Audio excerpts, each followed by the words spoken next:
Bom dia para os irmãos. Que a graça de Deus possa estar conosco nesta manhã. Nós estamos aí na sequência dos nossos estudos, vendo a primeira carta de João.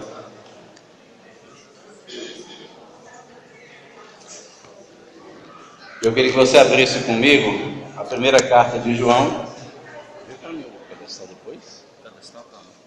1 João, capítulo número 1.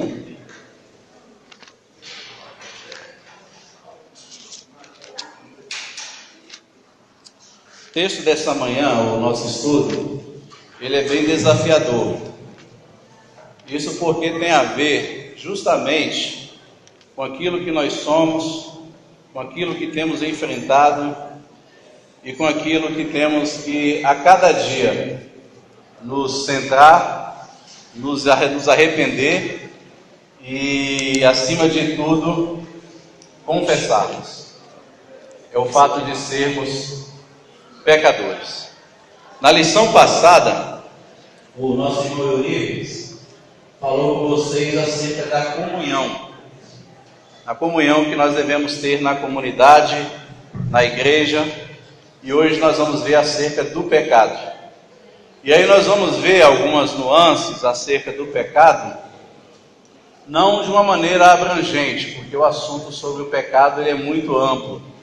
Então a gente gastaria aí dias e dias para poder falar acerca do tema do pecado. Mas nós vamos nos ater à carta de João e ver quais foram as recomendações que ele passou para o seu povo e que serve também para nós. Eu queria ler então, ao invés de ler do verso número 5, eu queria ver a partir do verso número 1, porque fica mais fácil a nossa compreensão. Obrigado. Valeu, tá bom? Perfeito.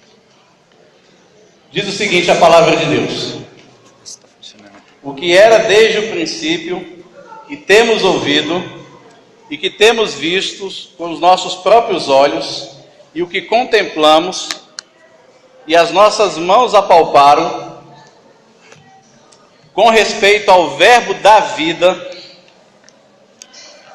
se manifestou, e nós temos visto, e dela damos testemunho, e anunciamos a vida eterna, o qual com o Pai nos foi manifestada. E o que temos visto e ouvido, anunciamos também a vós outros, para que vós igualmente mantenhais comunhão conosco. Ora, a nossa comunhão é com o Pai e o seu Filho Jesus Cristo. Essas coisas vos escrevemos para que a vossa alegria seja completa. E aí nós vamos então partir para o verso de número 5 a 10, que é o nosso alvo aqui de estudo nesta manhã. Ora, a mensagem que da parte dele temos ouvido e vos anunciamos é esta: Deus é luz, e não há nele treva alguma. Se dissermos que mantemos comunhão com ele e andarmos nas trevas, mentimos e não praticamos a verdade. Se, porém, andarmos na luz, como na luz ele está, mantemos comunhão uns com os outros, e o sangue de Jesus, seu Filho, nos purifica de todo pecado. Se dissermos que não temos pecado nenhum, a nós mesmos enganamos, e a verdade não está em nós. Se confessarmos os nossos pecados, ele é fiel e justo para nos perdoar os pecados e nos purificar de toda injustiça. Verso número 10. Se dissermos que não temos cometido pecado, fazemo-lo mentiroso, e a sua palavra não está em nós. Ou seja, se nós dissermos que não temos pecado, estamos dizendo que Deus literalmente é mentiroso. Capítulo 2, verso 1 apenas. Filhinhos meus, essas coisas vos escrevo para que não pequeis. Se todavia alguém pecar, temos um advogado junto ao Pai, Jesus Cristo, o justo. Amém. Então esse é o nosso alvo nesta manhã, analisar o texto, a epístola de João. Em primeiro lugar, gostaria de fazer uma introdução. Tá ruim, viu? O propósito do apóstolo é mostrar que não podemos ter comunhão com Deus e com os nossos irmãos sem santidade, e que é impossível andar nas trevas e ter comunhão com Deus, haja visto que Deus é luz. Esse é o primeiro ponto que valeria a pena destacar na introdução da carta de 1 João. Como nós vimos aqui, quando João inicia a sua primeira carta, ele faz uma espécie de paralelo com o seu evangelho. No seu evangelho de João, ele disse que no princípio era o verbo estava com Deus e o verbo era Deus.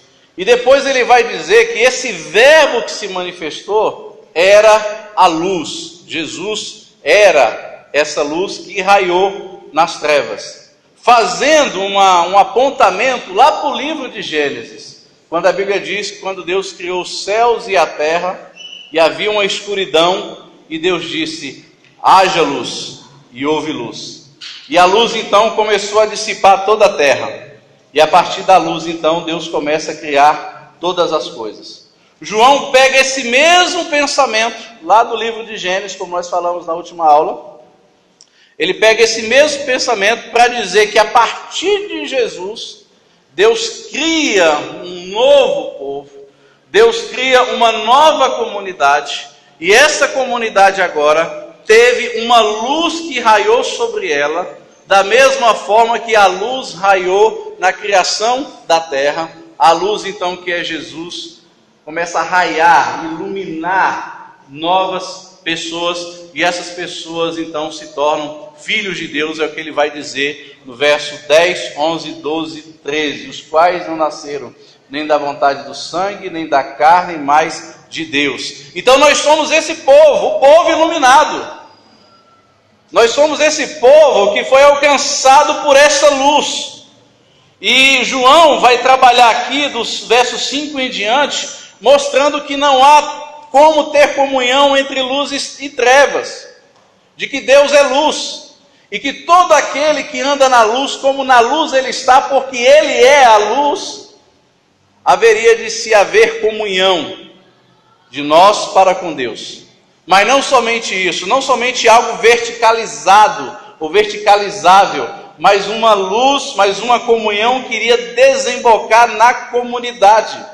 Porque na visão de João, é impossível ter comunhão com Deus sem ter comunhão com a comunidade, sem ter comunhão com os irmãos. Logo, como eu já disse aqui, não existe possibilidade de ter carreira solo na fé cristã. Diante disso, então, o movimento dos desigrejados ou dos destemplados, como alguns chamam por aí, eles estão completamente fora, porque a ideia deles é anular esse aglomerado de gente, essa comunhão de pessoas, é anular esse elo de fraternidade, é anular o corpo de Jesus, aonde nesse corpo Deus dispôs os membros, cada um no seu devido lugar, para a edificação, sendo Cristo, então, a cabeça desse corpo. Então, nós somos essa comunidade onde essa luz raiou. Só que uma vez que essa luz raiou no meu coração, ela iluminou a minha vida, eu então devo tomar consciência acerca do pecado. E João vai dizer então que todo aquele que anda em pecado ou que vive no pecado, ele não está na luz, ele está nas trevas. E que uma vez ele estando nas trevas, automaticamente não há possibilidade de se estabelecer comunhão entre ele e Deus. Não há possibilidade de se estabelecer comunhão entre ele e o outro irmão. Porque nós somos membros uns dos outros. É por isso que quando um membro da igreja, do corpo de Cristo, peca, todo o corpo há de padecer. Todo o corpo há de padecer. Porque quando nós pecamos contra Deus. Nós pecamos contra nós mesmos. Mas nós também pecamos contra a comunidade. E é por isso que todas as vezes que você vê a palavra confissão, confessar os pecados, no Antigo Testamento e também no Novo Testamento, você vai ver essa ideia de comunidade, de fraternidade, de que os nossos pecados precisam ser confessados de modo aberto. Mas não simplesmente basta confessá-los. Simplesmente também basta que a comunidade tenha maturidade o suficiente para reconhecer que ela também é pecadora. Logo, o olhar dela deve ser manifestado com graça e misericórdia e não com justiça e juízo, como nós muitas das vezes fazemos. Foi-se uma época, à guisa de introdução, foi-se uma época em que as igrejas tinham o hábito de confessarem os seus pecados, de você abrir o seu coração para o seu irmão e simplesmente dizer o que está ardendo no coração e tentar mostrar a ferida e quais são as suas agonias, quais são as suas tristezas, quais são as suas mágoas, quais são as suas taras, quais são os seus pecados mais cabeludos e mais ambíguos que existem dentro do seu coração, e você ouvir do irmão: eu estou contigo, eu quero te ajudar, eu te amo, sobre ti está o perdão de Deus, mas também está o meu perdão, porque da mesma forma que você errou, eu também estou sujeito a errar, da mesma forma que você caiu, eu também estou sujeito a cair. Foi-se uma época que isso era uma prática na igreja evangélica. Eu contei aqui alguns testemunhos, dentre eles o caso do pastor que foi pregar na igreja batista, quando eu era membro da igreja batista, e ele pregando o texto de Jeremias, de Lamentações, quero trazer à memória o que pode me dar esperança, e ele convidou os irmãos a virem à frente a confessar os seus pecados, e como ele viu que ninguém foi, que ninguém se dispôs a ir à frente, ele então se ajoelha, pega o microfone e começa a confessar todo tipo de pecado na frente de todo mundo, e o que eu achei mais interessante é que aquilo dali proporcionou cura na igreja, e toda a igreja veio à frente então confessar os seus pecados, e o culto foi belo, o culto foi maravilhoso, marcado por lágrimas, confissão de pecados, catarro para tudo quanto é lado. Deus visitou de fato o seu povo. Imagine só, uma igreja tradicional que o culto começa às 19 horas e encerrar às 20 horas e 30 minutos, nesse dia encerrou às 3:30 da madrugada. Sabe o que é isso? Foi o Espírito Santo de Deus agindo. E toda vez que o Espírito Santo de Deus age, toda vez que há um avivamento na igreja, a primeira coisa que acontece é o nosso coração se dispor a confessar os nossos pecados, as nossas mazelas, sermos aceitos, sermos amados, não ter o olhar sobre nós com crítica, com juízo, com justiça, mas ter um olhar de graça, de misericórdia e de compaixão. É isso que João ensina na sua carta. Ele ensina que essa comunidade, ela deve ser uma comunidade terapêutica. É uma comunidade onde deve se confessar os pecados. É uma comunidade onde os pecados devem ser tratados. É uma comunidade onde o pecado não pode ser relativizado, mas é uma comunidade onde o pecado é tratado às claras. É um assunto que é tratado com seriedade, sem máscaras, sem maquiagem, com sinceridade. Mas isso só é possível se a comunidade tiver um entendimento de que ela também é pecadora. Porque na maioria das vezes, quando alguém cai em pecado, na maioria das vezes, quando há pecado no arraial, o nosso sentimento, muitas das vezes, é o sentimento daqueles que estavam com a pedra na mão, a ponto de atirar naquela mulher. E o mais interessante é que as mulheres deveriam ser apedrejadas em praça pública. Os homens pegam aquela mulher e levam até o templo, onde Jesus estava, para que ela fosse apedrejada ali. E Jesus mostra algo interessante. O templo do Senhor não é lugar de apedrejamento. O templo do Senhor é lugar de estender as mãos. Vá e não peques mais. É o lugar onde as nossas pedras caem. É o lugar onde as nossas mãos que estão manchadas de sangue, eu olho para ela e reconheço que sou pecador, porque as nossas mãos estão manchadas de sangue constantemente. Mas no templo do Senhor, nós vemos que há um Deus que morreu na cruz do Calvário, que não ensanguentou as mãos, mas que derramou sangue por mim e por você. Esse é o lema de João. E aí valeria a pena nós fazermos algum comentário acerca da luta do pecado que a igreja teve com o passar dos anos. A igreja primitiva, especialmente os pais da igreja, eles sempre tiveram uma preocupação muito grande de se afastar do pecado, de se abster do pecado. Alguns então chegaram a cometer as mais terríveis atrocidades do mundo. Eu poderia... Não tem de menor aqui? Não tem. Eu poderia lembrar aqui o caso de Orígenes. Orígenes foi um dos pais da igreja, um dos primeiros pais da igreja. A história conta que Orígenes, tentando enfrentar as suas tentações, tentando lutar contra o pecado, a história diz que ele tomou uma iniciativa terrível quando ele decepou o seu órgão genital. E não somente isso, vários homens na época, na cultura da igreja, sempre tentou de alguma certa forma lutar contra o pecado de maneira terríveis. Alguns furaram o olho, outros cortaram as mãos. Pegou aquela passagem literalmente que Jesus fala, né? Se teu olho te escandalizar, arranque.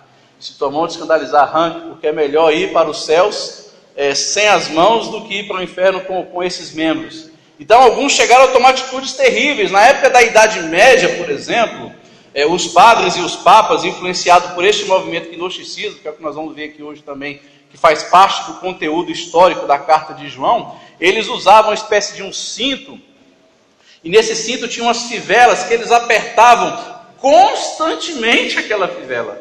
Quanto mais aquele escravo entrasse nas suas coxas, nos seus órgãos, eles então conseguiam se martelar contra o pecado. Eles se automutilavam, eles se mutilavam para tentar lutar contra o pecado. Chega então na Reforma Protestante, surgem então dois teólogos alemães. Um deles é John Spener. John Spener, ele acreditava que a Reforma Protestante não tinha sido suficiente e que tinha ficado somente no campo da teologia e da teoria. Então ele fundou o movimento que é considerado e chamado hoje como movimento pietista. O que é o movimento pietista? O movimento declarava que o cristão, para ser santo e para rejeitar o pecado, ele deveria se abster, por exemplo, na época de jogo de cartas, dança de rua, que era muito comum na época da Idade Medieval, as bebidas, as tabernas, e usar um determinado tipo de roupa. É a partir dos puritanos, ou do movimento pietista, é que surge um movimento depois dos quakers, que eram aqueles pastores que você vê, tem naquela caixinha de chocolate quaker, né? Não tem um quaker lá? Aquilo ali não é o padre, aquilo ali eram os protestantes da época que usavam aquele tipo de vestimenta, aquele chapéu, porque eles focaram muito na questão da estética, em detrimento da ética. Então, para eles, a santidade e a luta contra o pecado estavam envolvidos mais nessa questão de estética, de rótulo, de performance. Então, eles rejeitavam tudo que era da sociedade. Tudo aquilo que era do mundo, como nós falávamos nos anos 90, eles então passaram a rejeitar. Mas aí, surge um outro teólogo alemão, chamado Miguel de Molinos, alguns anos depois, e ele funda a doutrina chamada de quietismo. Ou seja, de que o cristão, ele deveria ficar inerte, ele não deveria fazer nada, de que uma vez que Deus o salvou, Deus então iria ajudar ele no processo de santificação e na luta contra o pecado. E por incrível que pareça, essas duas linhas, o movimento pietista e o movimento quietista, eles caminham hoje em dia na nossa sociedade, na nossa igreja evangélica. De um lado você vê algumas denominações que dão uma ênfase maior na questão das vestimentas, na questão dos costumes, na questão da aparência, né? Bem pietista mesmo. No entanto, você vê outras que não estão nem aí. Não, estou na graça. Não é assim que as pessoas falam? Não, eu estou na graça, Deus vai agir. Se Deus me predestinou para ser salvo, eu não tenho que me santificar, vou ser salvo do mesmo jeito. É assim que algumas pessoas fazem e agem em nossos dias. E João combate justamente esses movimentos que surgiram na sua época. Nós falamos aqui na nossa primeira aula que havia um movimento dos gnosticistas, que eram os falsos mestres, que estavam introduzindo dentro da igreja contemporânea de João alguns conceitos errados acerca de Deus e de Jesus. Em primeiro lugar, eles não acreditavam que Jesus havia vindo em carne. Jesus era uma espécie de uma gosma, de um fantasma, de uma imagem. Então Jesus, de fato, ele nunca se encarnou, porque para eles a carne era má, e a matéria era má, o espírito era superior. Então, de modo algum, um ser superior e espiritual poderia se materializar, porque para eles a carne era má, a matéria era má. E aí surge uma doutrina chamada de docentismo dentro da igreja, que eles tentaram anular a encarnação de Jesus. E João vai dizer que todo aquele que não acredita que Jesus veio em carne, ele diz que este é o anticristo. Este não é nascido de fato de Deus, porque aquele que nasce de Deus, ele reconhece que Deus se encarnou. O Verbo se fez carne e habitou entre nós. E esse tipo de movimento gnosticista, ele gerou alguns problemas dentro da igreja. Um deles foi a questão do ascetismo religioso. Alguns se isolavam completamente da matéria, das pessoas, porque para eles a matéria era má. É daí que surge o conceito na igreja católica de que a Maria era virgem, porque o fato dela ter perdido a virgindade poderia atrapalhar na santidade dela. Então criou-se esse dogma da Virgem Maria, justamente por conta desse movimento que anulava a matéria, que anulava o corpo, anulava questões sexuais. Algumas pessoas deixavam praticamente de praticar, porque para eles o sexo era algo sujo, era algo imundo. Então eles verticalizavam em excesso a sua espiritualidade. Por outro lado também, olha só como que o diabo é sujo. Por outro lado também, dentro desse movimento dos gnósticos, porque eles diziam que a matéria era má, então não deveria dar ênfase à matéria, então eu poderia fazer o que quisesse com o meu corpo, e aí eu poderia viver uma vida afundada no pecado. E é isso que João também vai tratar, acerca do pecado. E alguns membros da igreja estavam simplesmente sendo levados por essa doutrina, pecando, e não tendo consciência dos perigos do pecado. Então é esse contexto geral que João vai trabalhar aqui na sua carta. Em primeiro lugar, João começa dando uma introdução acerca da natureza de Deus. Olha só como que João é sábio na sua explanação. A primeira coisa que ele faz é expor a natureza de Deus, para depois fazer um contraste da natureza do homem. Então, em primeiro lugar, João expõe a natureza de Deus. O verso de número 5, ele diz o seguinte: ora, a mensagem que da parte dele temos ouvido e vos anunciamos é esta, que Deus é luz e nele não há treva alguma. Em primeiro lugar, a síntese do ensino de Jesus acerca de Deus é que ele é luz. Ora, João no seu evangelho, ele diz que Jesus é essa luz que desceu do céu e se manifestou. Então a primeira coisa que ele faz é identificar a natureza de Deus como sendo luz. A luz, ela ilumina, a luz aquece, a luz purifica, a luz se alastra, ela traz o conhecimento da verdade e resplandece nas trevas da ignorância. Então João expõe essa natureza de Deus, em primeiro lugar, dizendo que Deus é luz. Ora, se Deus é luz, logo então a nossa vida não deve ser manifestada nas trevas. Em segundo lugar, o sentido da luz aí é que Deus é luz no sentido de sua perfeição moral, ou seja, Deus é santo, Deus é puro. O conceito de luz tem a ver com a perfeição moral, o conceito de luz tem a ver com pureza, o conceito de luz tem a ver com santidade. Então, Deus é santo, Deus é puro, ou seja, não há no caráter de Deus. Travou aqui. Não há no caráter de Deus mácula, ou seja, Deus é imaculado, Deus é puríssimo em seu ser, e em suas palavras e em suas obras. Então Deus é luz no sentido de perfeição moral. E uma vez que eu estou sob essa luz da perfeição moral de Deus, essa luz então deve raiar no meu coração. Em terceiro lugar, Deus é luz também. Eu estou apanhando hoje aqui. Estou apontando. Deus é luz também no sentido de que nada pode ficar oculto aos seus olhos, ou seja, Deus é a luz e habita na luz inacessível. Deus é a luz que penetra nas trevas, e as trevas não podem prevalecer contra essa luz. Ele tudo vê e a tudo sonda, e nada escapa do seu conhecimento. Então, Deus é luz, Deus ilumina, Deus é perfeito, Deus é santo, Deus também a tudo vê. Não importa onde a pessoa se esconda, se debaixo da terra ou no mar, se na lua ou nas estrelas, a luz de Deus irradia todas as coisas. Deus é a luz, Deus é santo, Deus é perfeito. E em quarto lugar, então, Deus é luz no sentido de que nele não há treva nenhuma. E o interessante é que toda vez que João fala de trevas no seu evangelho, nas suas cartas, ele traz uma conotação moral. Isso é bastante interessante, a conotação da treva. Por exemplo, trevas é uma vida sem Cristo.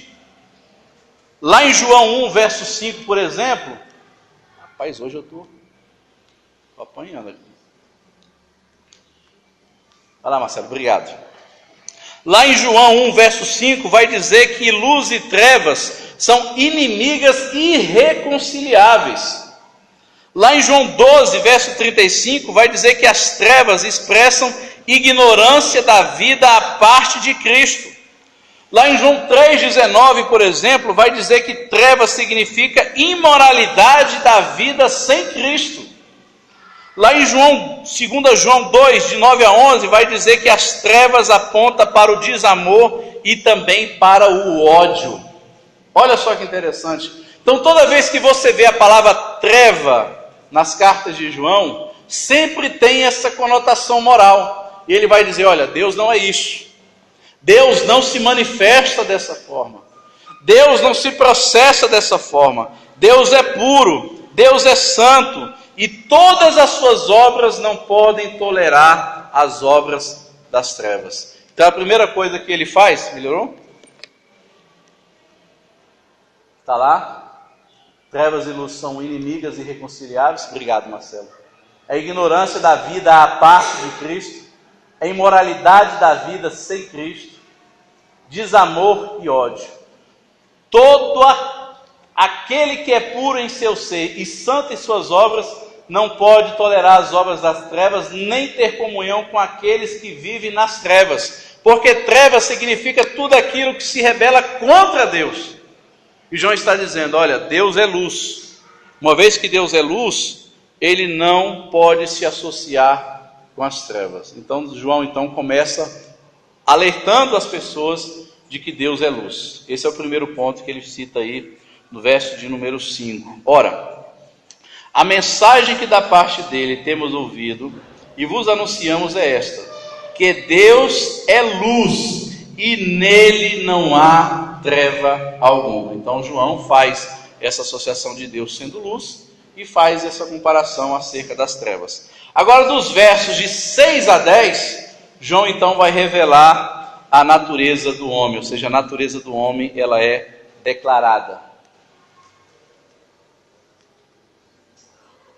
O verso 6, verso de número 6, já mostra aí um princípio que era ensinado pelos falsos mestres, como eu falei aqui. Os falsos mestres, então, influenciados pelo gnosticismo, dizendo que a matéria é má, eles então desconectavam a religião da vida, afirmando que podiam ter comunhão com Deus e ao mesmo tempo viver nas trevas, que podiam viver entregues ao pecado, à luxúria, às paixões carnais e ao mesmo tempo manter comunhão com Deus. Isso era ensinado pelos falsos mestres, e João então rebate aqui no verso de número 6. Se dissermos que mantemos comunhão com ele e andamos nas trevas, ou seja, trevas aqui, como eu falei, é rebelião contra Deus, trevas aqui tem a ver com pecado, trevas aqui tem a ver com desamor e com ódio, e andarmos nas trevas, mentimos e não praticamos a verdade. Então João já rebate de cara esse falso ensino. Eles chegam ao ponto de negar a própria existência do pecado. O verso de número 8, por exemplo, João vai falar como que eles faziam. Se dissermos que não temos pecado nenhum, a nós mesmos enganamos, e a verdade não está em nós. Então ele chegava a ponto de negar a existência do pecado, e eles afirmavam ainda que não eram susceptíveis a ele, ou seja, eles não estavam, eles não podiam ter problema com o pecado. O verso de número 10, eles comentam isso. Se dissermos que não temos cometido o pecado, fazemo-lo mentiroso, e a sua palavra não está em nós. Agora eu queria mostrar aqui um paralelo sobre algumas argumentações que João faz acerca desse pensamento. Daqueles que diziam que podiam ter comunhão com Deus e viver nas trevas, daqueles também que diziam que estando com Deus, tendo comunhão com Deus, para eles o pecado era nulo, eles não acreditavam no poder destruidor do pecado, e eles então acreditavam que poderiam ter comunhão com Deus e ao mesmo tempo ter comunhão com o pecado. Olha só que interessante. Verso de número 6. De fato. Não sei se é o slide ou é o data show. Verso de número 6. Eu queria que você observasse esse princípio. Se dissermos que temos comunhão com ele e andamos em trevas, mentimos e não praticamos a verdade. Se você vê aí o verso de número 8, também começa. Se dissermos que não temos pecado, João dá a resposta. Enganamos a nós mesmos e não há verdade em nós. Verso de número 10, veja aí. Começa de novo com esse termo. Se dissermos que não temos pecado, fazemo-lo mentiroso e a sua palavra não está em nós. Então você vê essas três pretensões dos falsos mestres que havia na igreja. E sempre começa com essa introdução. Se dissermos, se no nosso entendimento pensarmos que não temos pecado, somos mentirosos. Nós enganamos as pessoas, enganamos a nós mesmos e principalmente chamamos a Deus de mentiroso. Se dissermos que temos comunhão com Deus e andarmos em trevas, mentimos e não praticamos a verdade. Então você pode ver que João faz esse contraste entre o pensamento dos falsos mestres e o pensamento que seria mais adequado. Ou seja, ele sempre vai rebatendo os conceitos dos falsos mestres. Além disso também, João faz uma transposição no texto. O Marcelo está arrumando. Verso de número 7. Olha só como que a posição de João é diferente dos falsos mestres. Enquanto que os falsos mestres diziam que era possível ter comunhão com ele estando em trevas, João vai dizer no verso de número 7, mas se andarmos na luz, como na luz ele está, temos comunhão uns com os outros, e o sangue de Jesus, seu Filho, nos purifica de todo pecado. Então aquilo que é declarado no verso de número 6, João então vai rebater o verso de número 7. Ou seja, se você está na luz, não há possibilidade alguma de conviver com o pecado, uma vez que o pecado é treva e não existe trevas em Deus, Deus é luz. Uma vez que eu ando na luz, eu ando sob essa perfeição moral que há em Deus. Por quê? Porque o sangue de Jesus me purifica de todo pecado.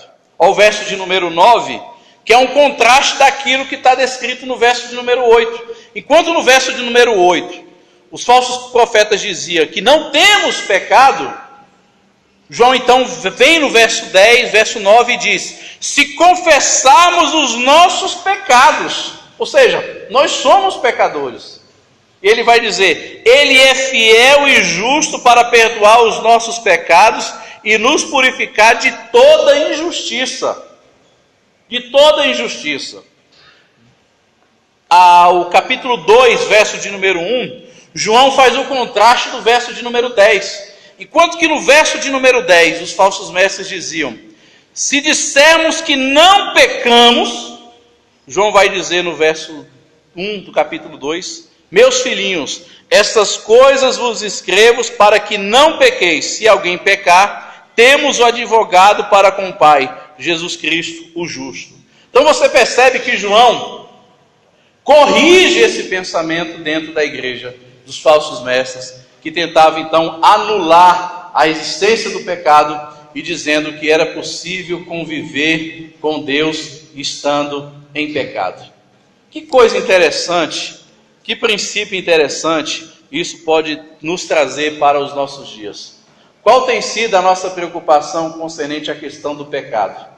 Será que a visão que temos do pecado é a visão que João tem, de que pecado é treva, e que essas trevas andam na contramão de Deus, essas trevas são inimigas de Deus, e de que Deus é luz? Uma vez que essa luz raiou no meu coração, eu tenho que manter comunhão com Deus, e manter comunhão com Deus, na visão do apóstolo João, é andar na luz. Só que andar na luz, na visão de João, não significa dizer perfeição plena. Vale a pena salientar isso, porque ele vai dizer que mesmo você estando na luz, há possibilidade de pecar. Mas ele vai dizer: filhinhos, se porventura pecais, temos um advogado para com o Pai, Jesus Cristo, o justo. Olha só que interessante.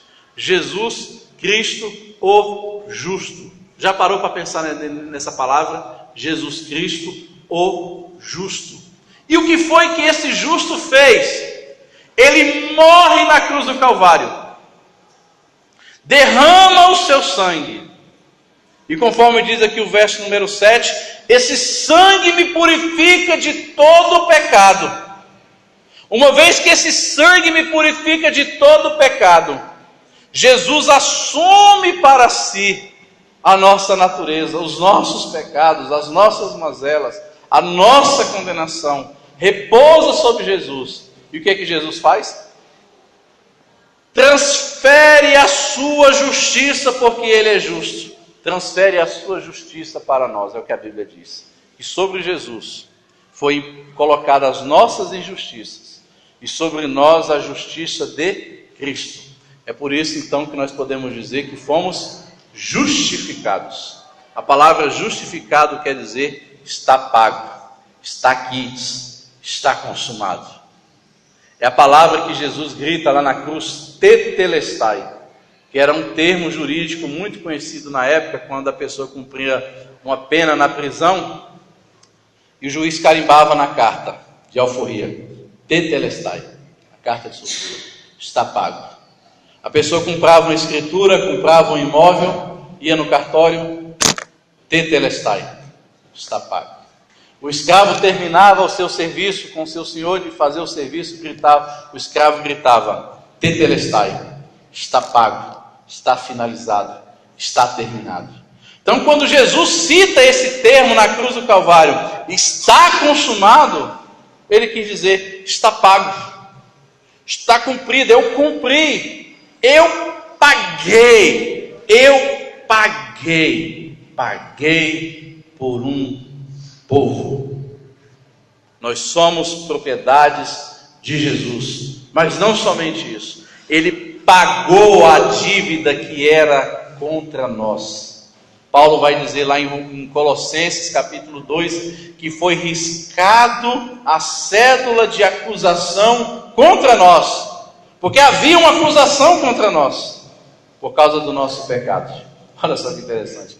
E esse pecado então nos fazia separação entre Deus e os homens, e Jesus vem para nos religar. O homem quebrou a comunhão com Deus quando ele pecou no jardim do Éden, e ele então se torna escravo do pecado. E todas as suas escolhas naturais são escolhas que são tendenciosas e marcadas e inclinadas para o pecado. Para o pecado. Paulo vai dizer em Efésios capítulo 2, verso número 1, que nós estávamos mortos em nossos delitos e pecados, e houve então Deus com graça e misericórdia nos ressuscitou. E nós somos transportados das trevas para o seu reino de amor. Somos então plantados nos céus, mas estamos aqui na terra. Plantados na terra, mas a nossa mente, o nosso olhar está nas coisas lá do alto, porque Paulo diz que nós estamos reinando com Cristo nas regiões celestiais. Uma vez que o nosso olhar está nas regiões celestiais, eu não ando mais como o mundo anda, eu não ando mais como a minha vida era no passado. O passado, o pecado, marcava essa separação entre Deus e os homens, e a Bíblia diz que sobre esses homens permanece a ira de Deus. Paulo vai dizer que éramos filhos da ira, mas quando Jesus morre na cruz do Calvário, nós passamos de criaturas para filhos de Deus. Passamos de condenados para perdoados. Passamos de filhos da ira, Paulo vai dizer em Efésios 2, para filhos da misericórdia. Antes não éramos povo, mas agora fomos chamados dessa santa vocação por Cristo Jesus, que fez muito mais do que nos salvar. Ele nos introduziu na nação de Israel. E a Bíblia diz, Paulo diz que Deus de dois povos fez um, derrubando então a parede de separação. Somos um só povo, somos um só rebanho e temos um só pastor. Foi Jesus que disse: eu ainda tenho outro rebanho, que convém falar a elas, que convém me manifestar a elas. Então haverá um único rebanho e um só pastor. E aí Caifás, lá em João 10, João 11, verso 50 e diante, vai dizer que Jesus morre, não somente pela nação de Israel, mas ele morreria para reunir em um só corpo todos os filhos de Deus dispersos na face da terra.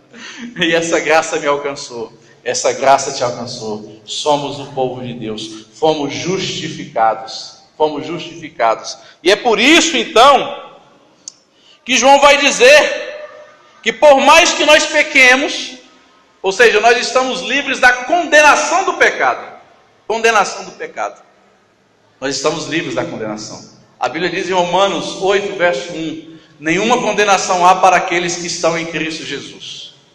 Paulo vai dizer em 2 Coríntios 5, 17, que aquele que está em Cristo, nova criatura é, as coisas velhas se passaram, eis que tudo se fez novo. E João vai dizer, se pecarmos, temos um advogado fiel, temos um justo que nos justificou. Ou seja, João não defende que a vida cristã é uma vida de perfeição. Não, nós vamos pecar. E aí me vem a frase que eu já citei aqui várias vezes, eu gosto de recitar ela, do pastor já falecido, Leonard Ravenhill. Ele diz o seguinte, que uma ovelha pode cair na lama, mas somente os porcos rolarão nela. O crente peca, mas ele não vive uma vida de pecado, ele não é escravo do pecado.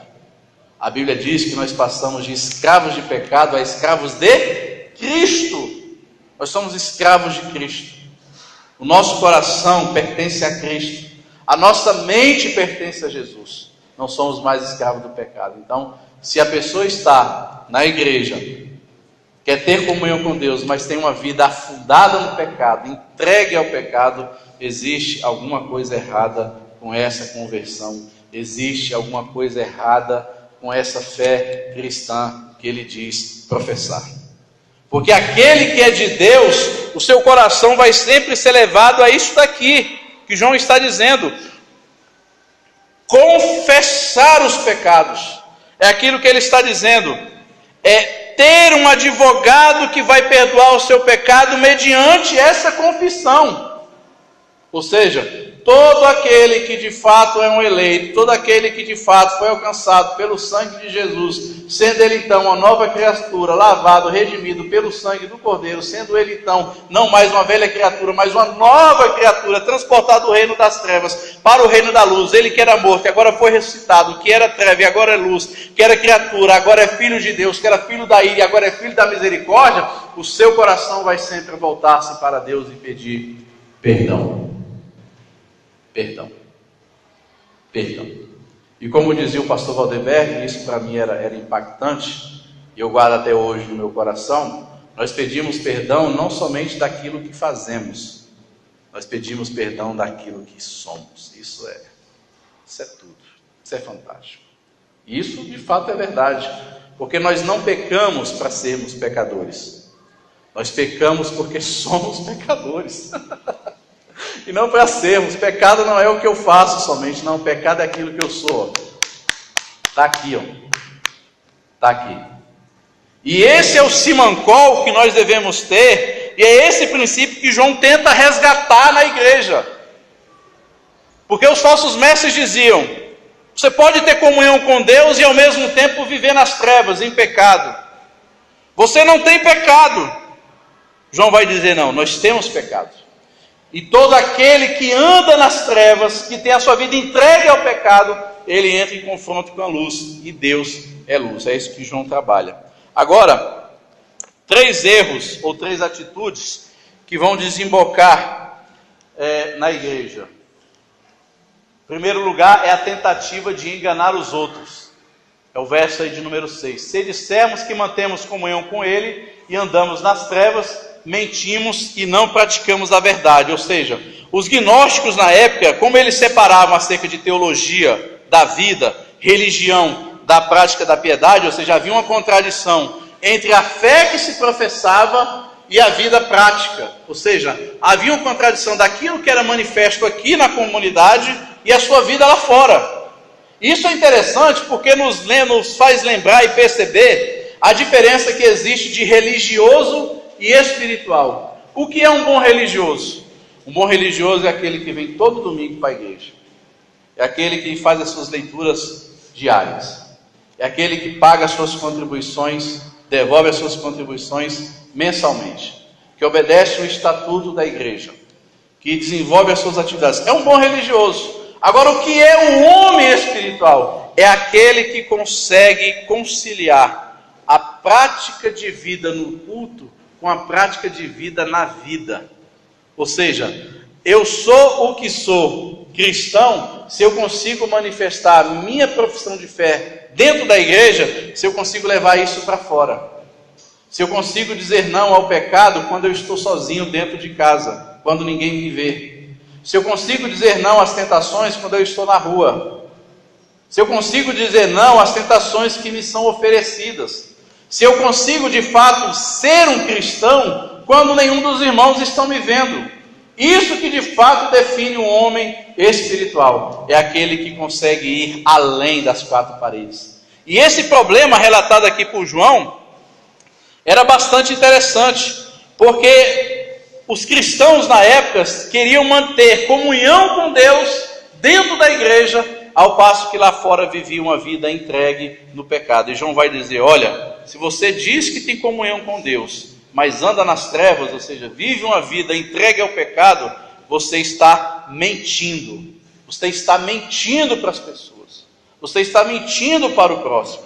E você não está praticando a verdade. Então, o primeiro erro é o erro na tentativa de querer enganar os outros. Querer enganar os outros. Se dissermos que temos comunhão com Deus, mas vivemos uma vida entregue no pecado, nós estamos literalmente enganando os outros. Religião sem moralidade é ilusão, uma vez que o pecado sempre é barreira para a comunhão com Deus. Então, não tem como estabelecer uma comunhão com Deus e com os irmãos se a minha vida estiver entregue ao pecado. Então, eu estou enganando aos outros e não estou praticando a verdade.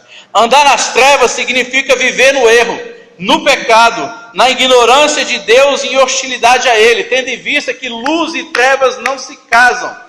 E João diz: olha, Deus é luz, não há em Deus treva. Se não há Deus em treva, e você foi alcançado por essa luz, logo você não deve andar em trevas, ou seja, logo você não deve ter a vida entregue nas trevas ou ao pecado. Nesse caso, mentimos e não praticamos a verdade. Segundo lugar, é a tentativa de enganar a nós mesmos. É o verso aí de número 8. Verso de número 8. Se dissermos que não temos pecado nenhum, a nós mesmos nos enganamos e a verdade não está em nós. Então, toda vez que nós admitimos e nós dissemos ou não reconhecemos que temos pecado, há um risco enorme de nós enganarmos a nós mesmos. Isso era o que acontecia muito na época, porque aqueles que verticalizavam a sua vida espiritual, eles se consideravam tão santos, mas tão santos, que ele jamais via a possibilidade de pecar, que ele jamais via a possibilidade de errar, porque ele não considerava o pecado. E João vai dizer: olha, você está enganando a você mesmo. Você está mentindo a você mesmo. Além de você mentir para os outros, acerca da sua natureza, acerca daquilo que você está mentindo para si mesmo. Está mentindo para si mesmo. O pecado nos leva a mentir não apenas para os outros, mas também para nós mesmos. Tem um teólogo chamado Lloyd Jones, que ele diz o seguinte: se dissermos que não temos pecado, negamos a razão porque Cristo veio e rejeitamos o perdão que ele morreu na cruz. Isso é forte. Isso é forte. Vou repetir. Se dissermos que não temos pecado, negamos a razão porque Cristo veio e rejeitamos o perdão pela qual ele morreu na cruz. Por que Cristo veio? Ele morreu para morrer pelos nossos pecados. Por que Cristo veio? Ele veio para morrer e através da sua morte nos conceder perdão e nos religar novamente a Deus. Então, há pecado. Eu tenho que reconhecer que tenho pecado dentro do meu coração. Eu tenho que reconhecer que sou pecador, miserável e que careço todos os dias da graça de Deus. E aqui cai por terra aquele senso de superioridade que algumas pessoas têm com relação a outras pessoas. Eu sou santo, eu não faço isso, eu não faço aquilo, eu repulso o pecado do outro porque eu não pratico aquilo. Eu rejeito o irmão porque eu não pratico aquilo que ele faz, mas eu não reconheço que dentro de mim há pecado. E só existe uma única maneira de estabelecermos na igreja, ou na nossa igreja local, uma comunidade terapêutica, onde os irmãos têm a liberdade de confessar os seus pecados, e uma vez confessando os seus pecados, receberem o perdão de Deus, e receberem o perdão da igreja, é quando todos nós tivermos a convicção e a coragem de admitir que eu também sou pecador, e eu sou pecador, por isso Cristo veio na cruz morrer por mim na cruz do Calvário, para me ofertar perdão. Uma vez que ele ofertou perdão para mim, esse perdão também tem que ser ofertado a outra pessoa, porque eu tenho que olhar para o irmão com um olhar de simancol e com um olhar de graça e de misericórdia. Somente isso. Por que nós muitas das vezes não somos uma comunidade terapêutica? É porque nós achamos que quem peca é o outro. É porque nós achamos que quem está em pecado está condenado e pronto. É que nós achamos que não vamos cometer tal pecado. É que nós achamos que somos bons. É porque nós achamos que somos santos demais para cometer tal e tal pecado, e isso gera um escândalo no meu coração. Eu jamais faria isso. É um absurdo. Mas esquece que ela mesma é pecadora, que há pecado no seu coração. Por isso Jesus a alcançou também. Por isso Jesus a alcançou. Então não há nenhum tipo de sentimento de soberba. Paulo, que falou para o povo: sede meus imitadores. Depois ele mesmo admite: Deus veio salvar os pecadores, dos quais eu sou o principal. Então não precisamos ter esse simancol.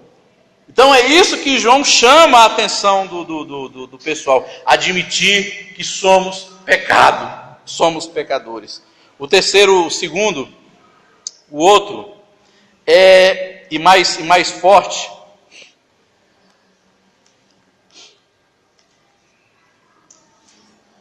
é a tentativa de enganar nós mesmos, já falamos. Eu queria citar esse texto aqui de um teólogo, de William Barclay. Olha só o que ele fala. Na questão do pecado, também tem a tendência do ser humano fugir das responsabilidades por seus pecados, fazendo projeções e transferências. Podemos atribuir nossos pecados à nossa herança. Não é o que geralmente a gente faz? Eu herdei dos meus pais. Podemos atribuir nossos pecados à nossa herança, ao nosso meio ambiente, ao nosso temperamento, à nossa condição física. Podemos argumentar que alguém nos enganou e fomos levados a fazer o que não queríamos. Fulano me enganou, fulano me traiu, me machucaram, abusaram de mim, fizeram isso, aquilo comigo. Eu sou assim porque no passado aconteceu isso e aquilo. Não, eu tenho que admitir: sou pecador, é pecado. O problema é que muitas das vezes nós fazemos transferências das nossas responsabilidades e por isso não admitimos que somos pecadores. Nós relativizamos o pecado, aí botamos a culpa, não, é meu temperamento. Não, meu temperamento é sanguíneo, meu temperamento é melancólico, meu temperamento é colérico. Não, é a minha personalidade. É o meu jeito de ser. Não, eu fui criado assim, meu pai me ensinou assim, a minha família me ensinou assim, a sociedade me ensinou assim. Não, eu penso assim, que se dane o que nós pensamos, isso é pecado. O problema é que quando nós transferimos as nossas responsabilidades, nós anulamos aquilo que de fato nós somos pecadores. Então ao invés de dizer, foi fulano que fez isso comigo, então por isso eu sou assim, não. Fulano fez isso porque é pecador, mas eu também sou pecador por estar sentindo tal sentimento. Porque o meu coração deveria ser levado a perdoar. Porque meu coração deveria ser levado a reconhecer que também sou pecador. Porque meu coração deveria reconhecer que eu sou miserável e careço da graça de Deus. Porque meu coração deveria se lembrar de que Jesus morreu na cruz do Calvário para me reconciliar com Deus. Se Ele não tivesse morrido na cruz do Calvário para me reconciliar com Deus, a nossa vida seria lançada no inferno e para sempre estaríamos distantes, separados do Senhor. Mas Deus, sendo rico em graça e misericórdia, enviou Jesus para verter seu sangue em nosso lugar e no meu lugar. Amém. Milene?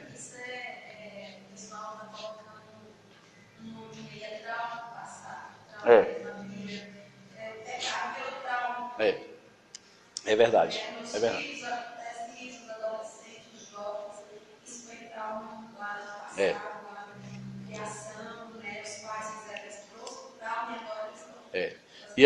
E aí nós esquecemos um negócio interessante. A psicologia diz que para você resolver os seus problemas do presente, você tem que voltar lá no passado para ser curado. Mas só o Evangelho, ele apaga o passado, transforma o presente e prepara um futuro glorioso. Veja, por exemplo, o caso de José. Quem foi José?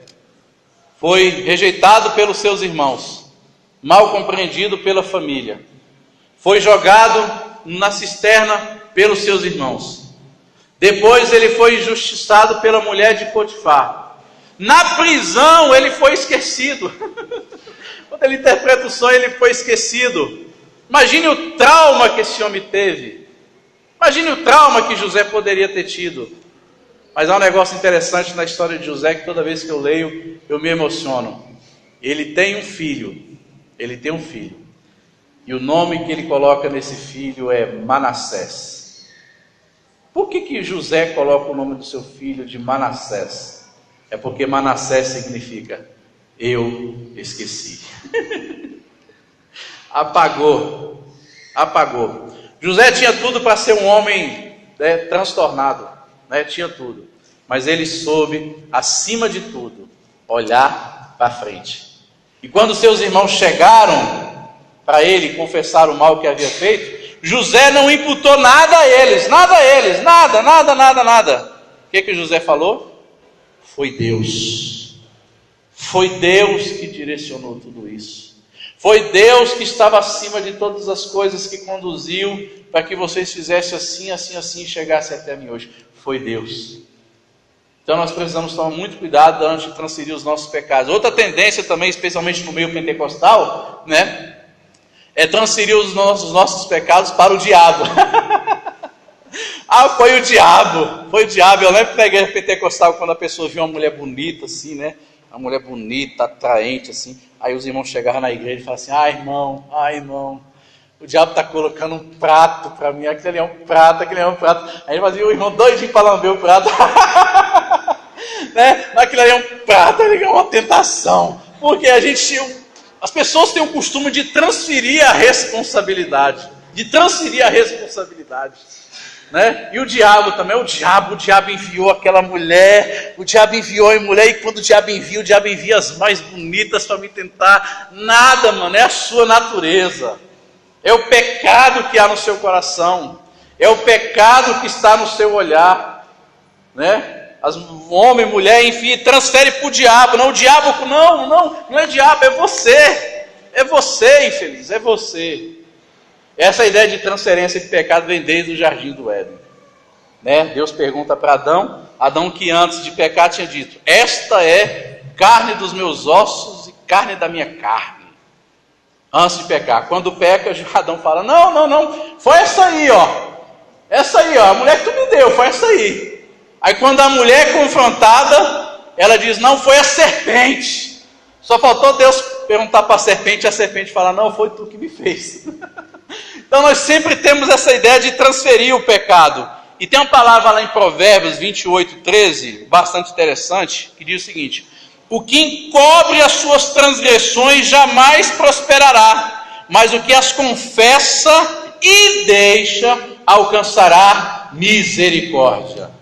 Então nós temos que admitir que de fato somos pecadores. E por último, nessa tentativa de enganar, no verso 10 aí, João vai dizer que além de nós enganarmos os outros, que além de enganarmos a nós mesmos, nós vamos enganar o próprio Deus, nós vamos dizer que Deus é mentiroso. Olha só o verso número 10. Se dissermos que não temos cometido pecado, fazemo-lo mentiroso e a sua palavra não está em nós. Ou seja, eu estou dizendo que se eu afirmar que não tenho cometido pecado, eu estou dizendo: ó Deus, tu é mentiroso. Deus é mentiroso. Por que eu torno Deus mentiroso? Por uma única e simples razão: aquele que diz que não é pecador contradiz o testemunho de Deus que dá acerca da pecaminosidade humana. Foi Deus que declarou: o homem é pecador. Então, se eu digo que não tenho pecado, eu estou chamando Deus de mentiroso. Porque um dos motivos pela qual Ele entregou o seu Filho por nós na cruz do Calvário foi por uma única razão: o fato de sermos pecadores.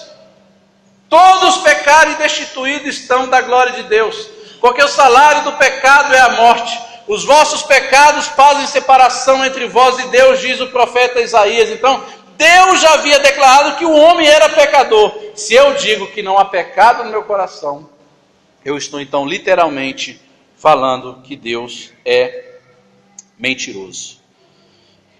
Continuando então, a natureza da comunhão com Deus e a comunhão com os irmãos é estabelecida. Uma vez que João estabelece aí a questão de luz e trevas, uma vez que João trabalha essa ideia de que não pode haver comunhão entre luz e trevas, e que aquele que está na luz não deve andar em trevas, que aquele que está em trevas não anda da luz, logo não tem comunhão com Deus, e logo não tem comunhão com os irmãos, que aquele que tem pecado deve admitir que tem pecado e deve confessar, João então mostra a cura, o momento da cura para essa pessoa que admite. Em primeiro lugar então, a comunhão com os irmãos é restabelecida. É o verso aí de número 7, diz o seguinte: se porém andarmos na luz, como na luz ele está, mantemos comunhão uns com os outros, e o sangue de Jesus, seu Filho, nos purifica de todo pecado. Então a primeira consequência, quando eu abandono as trevas e venho para a luz, eu estabeleço uma comunhão com os irmãos, com a comunidade. Lembrando que na visão de João, ele não divorcia comunhão, vida comunitária, de comunhão com Deus. Na visão de João, a comunhão que eu tenho com Deus, ele deve desembocar na minha vida comunitária com os meus irmãos. Então, manter comunhão, ou seja, andar na luz, produz resultado: a comunhão com os irmãos e a purificação de todo pecado. Andar na luz pavimenta o caminho da comunhão com Deus e com o próximo. Andar na luz é a exigência da comunhão fraternal. Viver com Deus significa que temos que manter um relacionamento íntegro com o nosso próximo. Interessante que ele vai estabelecer esse paralelo. Uma vez que eu estou em trevas, eu não estou em comunhão com Deus. Se eu não estou em comunhão com Deus, eu estou em trevas. Se eu estou em trevas, logo eu não tenho como estabelecer um elo de comunhão com os meus irmãos. Mas a partir do momento que eu tenho convicção de que Deus é luz e eu ando na luz, a minha vida será marcada por uma vida de comunhão. Uma vez que essa vida é marcada de comunhão, eu não devo me entregar ao pecado. Como eu disse aqui, o pecado eu cometo contra Deus, contra mim mesmo, mas também contra a comunidade. Então só existe uma maneira de estabelecer comunhão na comunidade, além do amor. É abandonando o pecado, é confessando o pecado. Fazendo isso, estarei estabelecendo um elo de comunhão. Então, viver para Deus significa que temos que ter um relacionamento íntegro com o nosso próximo. Há uma promessa aí, o verso de número 7, a parte C, e o sangue de Jesus, seu Filho, nos purifica de todo pecado. E aí tem um negócio interessante. O fato de andarmos na luz e mantermos comunhão uns com os outros, como eu disse aqui agora há pouco, não implica na ausência do pecado, ou seja, nós estamos livres da condenação do pecado, mas não estamos livres da presença do pecado.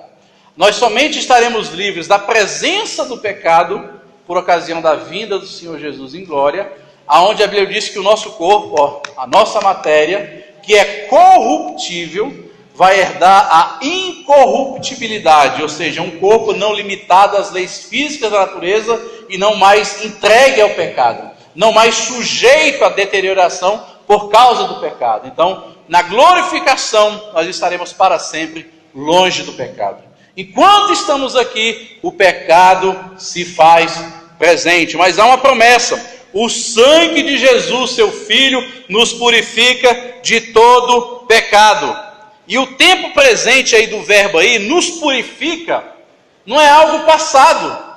O tempo presente aí do verbo é algo contínuo, ou seja, continuamente o sangue de Jesus estará nos purificando. É por isso que eu sempre digo que Deus, quando olha para nós, que Deus, quando nos ama, Ele nos ama cristocentricamente. Porque sobre nós pesa a ira contra o pecado. Quando Jesus morre, Ele pacifica o coração de Deus. Pacifica, por isso que a Bíblia diz que Jesus é a nossa propiciação. Propiciação é apaziguar, apaziguou o coração de Deus. Deus então olha para nós e vê o sangue do Cordeiro, vê o sangue de Jesus derramado sobre nós. É uma ação contínua. E tem um verbo aí no grego, que essa palavra aí é katikarizien, que significa purificar, sugere que Deus faz mais do que perdoar. Ele simplesmente apaga a mancha do pecado. O sacrifício de Jesus foi eficaz não apenas para perdoar os nossos pecados passados, mas também para nos purificar-nos no presente dia a dia. Ou seja, dia a dia o sangue de Jesus está disponível para nos perdoar. Toda vez que nós celebramos a ceia do Senhor, nós estamos lembrando desse memorial, do corpo dele que foi moído na cruz, do sangue dele que foi vertido na cruz, para nos purificar de todo pecado. E poucas vezes a gente fala do sangue de Jesus. Já reparou que a gente quase não fala do sangue de Jesus? Toda vez que a gente fala do sangue de Jesus é para poder repreender um irmão, né? Né?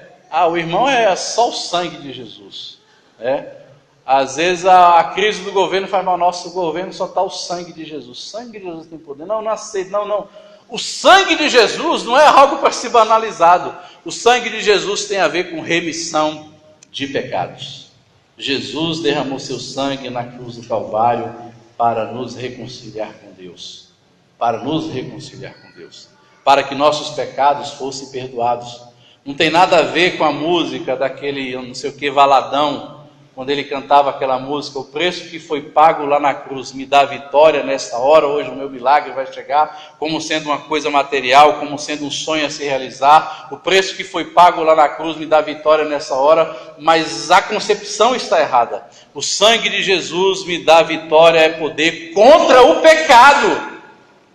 Não é para que eu possa herdar as coisas boas da vida, as coisas materiais, não. Não é para que eu tenha vitória financeira. Não é para que eu seja uma pessoa bem-sucedida na faculdade, ou no trabalho, ou na família, ou em qualquer lugar. Não, Ele me dá vitória contra o pecado, porque o sangue dele foi vertido pelos nossos pecados. Além disso, em segundo lugar, a nossa comunhão com Deus. Estamos acabando. Verso número 9. Se confessarmos os nossos pecados, Ele é fiel e justo para nos perdoar e nos purificar de toda injustiça. O crente verdadeiro não é aquele que esconde os seus pecados nem justifica, mas aquele que confessa a Deus e recebe perdão e purificação. Agora, interessante é a palavra purificar, é a palavra confessar. Eu fui pensar essa palavra confessar no grego. Interessante que a palavra confessar aí vem de uma palavra grega que quer dizer homologel. A palavra homologel é de onde vai derivar a palavra homologar ou homologação. A palavra homologar significa concordar, ou seja, dizer a mesma coisa. Confessar é concordar com o diagnóstico de Deus a nosso respeito, de que somos pecadores e que temos cometido pecados, e assim verbalizamos essa concordância com tristeza e pesar. Então nós temos que confessar os nossos pecados, confessar: Senhor, eu fiz isso e aquilo. Confessar os nossos pecados. Confessar é homologar. Confessar é concordar com a opinião de Deus a nosso respeito. Somos pecadores. Ou seja, nesse sentido, confissão de pecados, como dizia muito bem o pastor Waldenberg, é muito mais do que confessar aquilo que temos feito. É confessar aquilo que somos. É confessar aquilo que somos, da nossa natureza, da nossa essência. Confessar é homologar, é dizer a mesma coisa.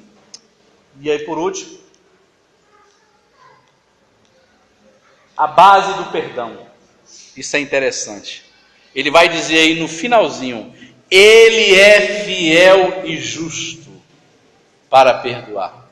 Toda vez que nós reconhecemos o nosso pecado, confessamos o nosso pecado, o sangue de Jesus nos purifica e Ele é fiel e justo para nos perdoar. A garantia e a segurança do perdão estão no caráter fiel e justo de Deus. Ou seja, a segurança da salvação não está edificada sobre o frágil alicerce da confiança humana, mas sobretudo e acima de tudo, firme na rocha da pessoa divina e suas promessas. Foi Deus que prometeu que iria nos perdoar.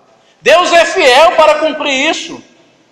Deus que prometeu que ia nos perdoar. Você vê, por exemplo, os textos de Jeremias 31, 34, Hebreus 8, 12, Hebreus 10, 17, vai dizer: pois perdoarei as suas iniquidades e dos seus pecados jamais me lembrarei. Deus joga no mar do esquecimento.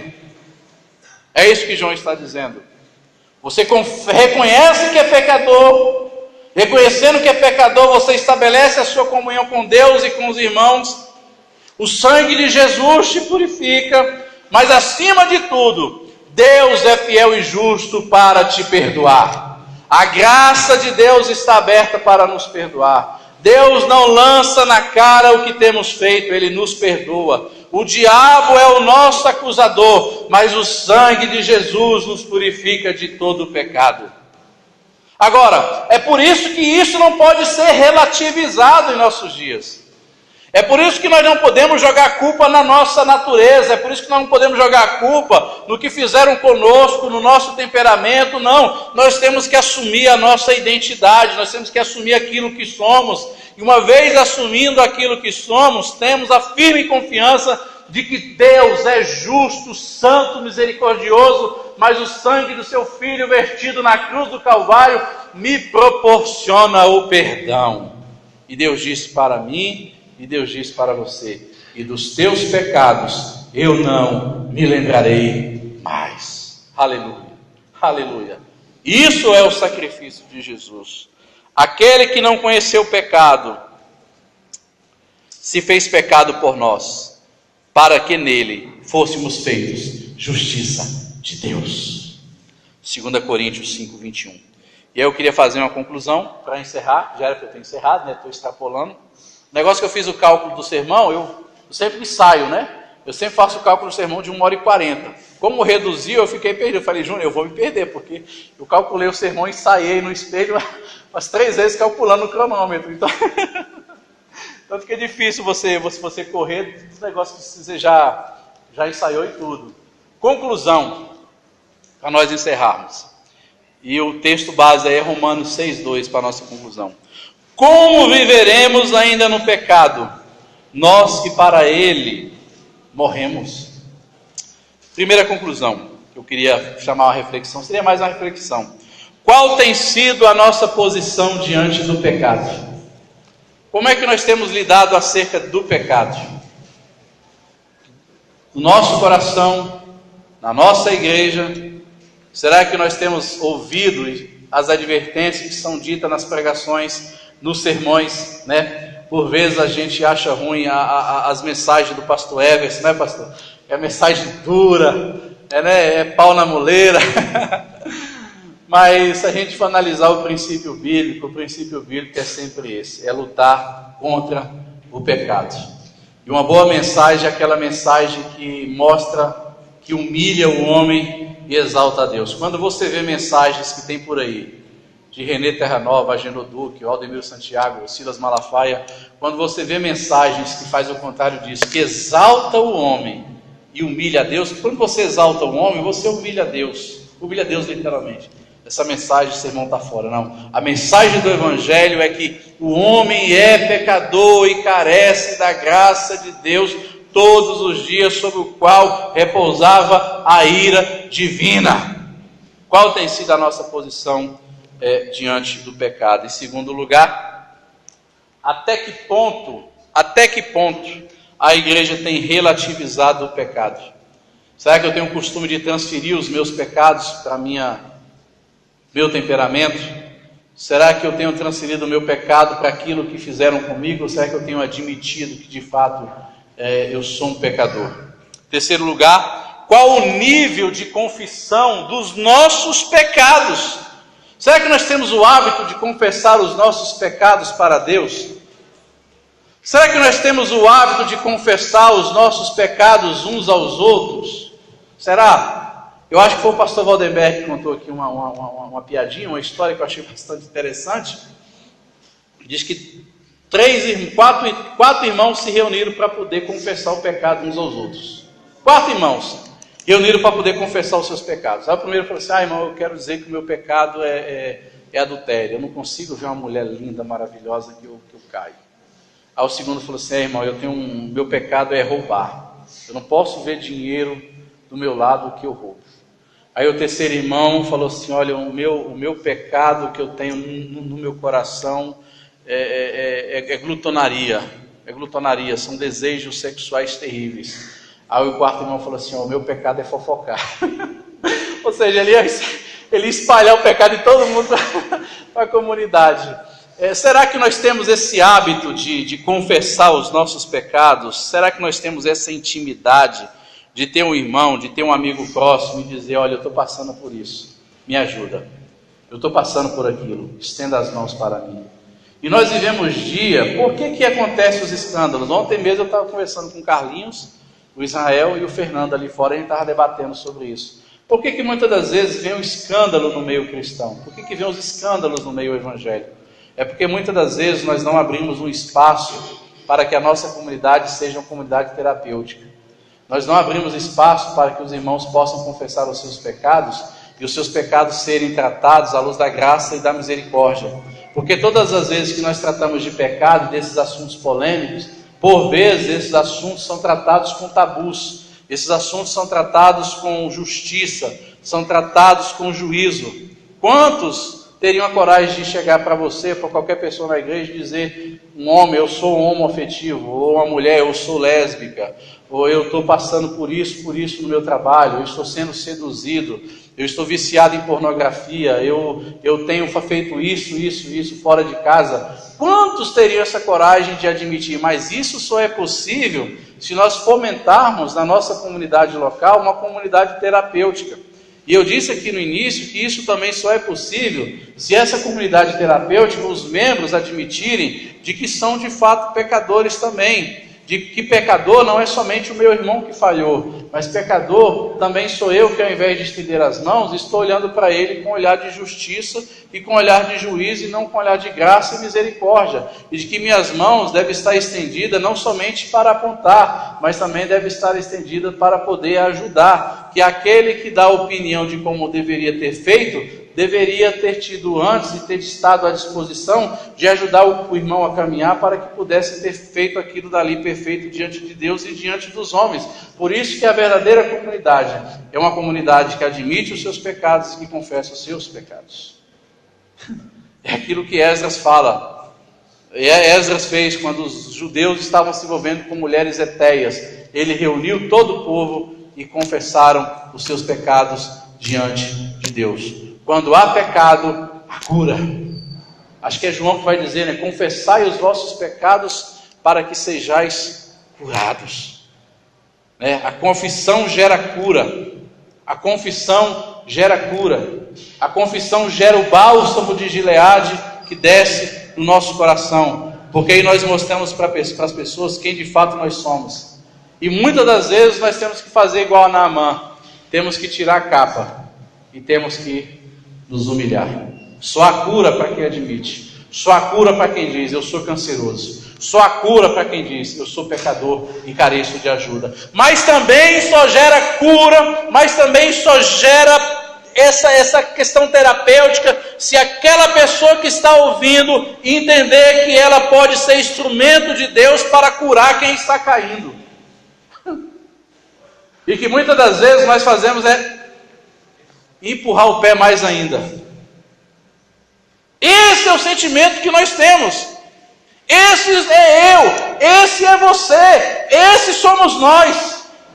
Olhar de pedra, coração pedrado, incapaz de exercer a misericórdia.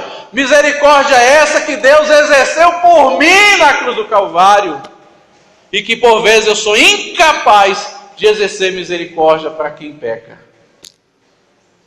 Sabe por quê? Porque nós somos pecadores. Nos sentimos bons, nos sentimos justos, nos sentimos santos demais. Esse é o problema. Outro ponto, só reforçando: como abrir um espaço para criar uma comunidade terapêutica no exercício da confissão? Como é que eu poderia criar esse espaço na nossa igreja local? Para confessar os pecados. Onde a pessoa confessando o pecado, ela possa ser aceita como ela é. E sobre ela estender o perdão. E sobre ela estender a graça. E com ela caminhar junto. E com ela estender as mãos e dizer, eu te ajudo. Eu sou teu amigo. Eu te amo. Eu quero andar contigo. Quero andar contigo. E por último, e o final, como exercer o julgamento do pecado na comunidade cristã com a graça e a misericórdia? A palavra misericórdia é duas palavras, é misericórdia. É sentir a miséria do outro no meu coração. E essa palavra que eu gostaria de deixar para vocês nesta manhã, acerca do pecado. Temos pecado, somos pecadores. Não existe comunhão entre luz e trevas. Deus é luz. Aquele que está em pecado está em trevas. Aquele que vive em pecado está em trevas. Quem está em trevas não tem comunhão com Deus. Quem está em trevas não tem comunhão com seu irmão. E a comunhão com Deus, ela é revelada na comunhão com os irmãos. Mas acima de tudo, é uma vida marcada de confissão de pecados, daquilo que eu sou. Mas também é uma comunidade terapêutica que sabe ouvir uma confissão de pecados, e sabe entender, sabe ajudar, e sabe chorar. É isso que falta no nosso coração, e é isso que vai matar a igreja nos próximos anos. É a incapacidade de chorar pelos que choram. É a incapacidade de chorar quando o irmão cai. É a incapacidade de chorar e de ter sensibilidade no coração quando alguém fracassa na fé. Quando alguém cai em adultério, quando alguém cai em prostituição, quando alguém comete qualquer tipo de coisa ruim que foge do normal da nossa coletividade, daquilo que está no estatuto, daquilo que está relacionado na palavra. É a incapacidade de chorarmos as nossas mazelas, é a incapacidade de chorarmos pelos nossos próprios pecados. E para encerrar, Spurgeon estava pregando um sermão e falando acerca da morte de Jesus. Falando como que Jesus morreu, quais foram os processos que Jesus enfrentou na cruz, e ele via muitas pessoas chorando. Só que ele percebeu que as pessoas estavam chorando, era de dó de Jesus. Sabe o filme do Mel Gibson? Quando a gente assiste o filme do Mel Gibson, a gente chora, vê Jesus sofrendo lá na cruz, a gente chora do sofrimento de Jesus. Aí Spurgeon diz o seguinte: não chores porque Jesus morreu, você é um hipócrita. Chore pelo motivo que levou Jesus a morrer na cruz. Os meus pecados, os nossos pecados, os nossos pecados. Que Deus cure o nosso coração, que Deus cure a nossa comunidade, que Deus cure os nossos pecados, que Deus cure a nossa maneira de ser, que Deus nos leve a se arrepender dos nossos pecados todos os dias, que Deus nos leve a confessar os nossos pecados todos os dias, mas que acima de tudo, Deus levante aqui na igreja confidentes de Deus, que saibam ouvir a dor de quem sofre, de que saibam ouvir o clamor de quem está sofrendo, que está padecendo e que precisa de ajuda, e não de alguém que pise, não de alguém que condene, não de alguém que lance pedra, não de alguém que tem um sentimento dos religiosos, esse é um pecador, come com pecadores e publicanos, mas de alguém que sabe encarar o irmão, que volta para a casa do pai, arrependido, é recebido pelo pai, o pai faz um banquete, dá uma roupa nova, coloca sandálias novas, coloca o anel no dedo e fica abestalhado lá, falando, eu estou aqui, sabe? Por vezes o nosso sentimento é o sentimento dos fariseus, por vezes o nosso sentimento é o sentimento daquele irmão mais velho que ficou lá dentro de casa. Que Deus nos livre dessa desgraça. Nós só vamos curar o mundo se nós curarmos a família, mas se nós também curarmos a igreja. Como vamos levar cura lá fora se não curamos sequer os nossos próprios pecados? Se não sabemos sequer ouvir, se não soubemos sequer entender as situações da vida concernente ao pecado. Que Deus tenha misericórdia de nós. Pastor Everson, orar. Então eu vou fazer uma oração. Pai querido, Pai amado, nós te agradecemos, ó Pai, por essa oportunidade. Podemos analisar a Tua palavra, Pai, e nós queremos te pedir que Teu Espírito Santo possa cada dia estar falando conosco, possa cada dia nos orientar, possa quebrar o nosso coração de pedra, Pai, que possamos a cada dia reconhecer que somos pecadores, que o motivo pelo qual que Jesus morreu na cruz foi pelos nossos pecados.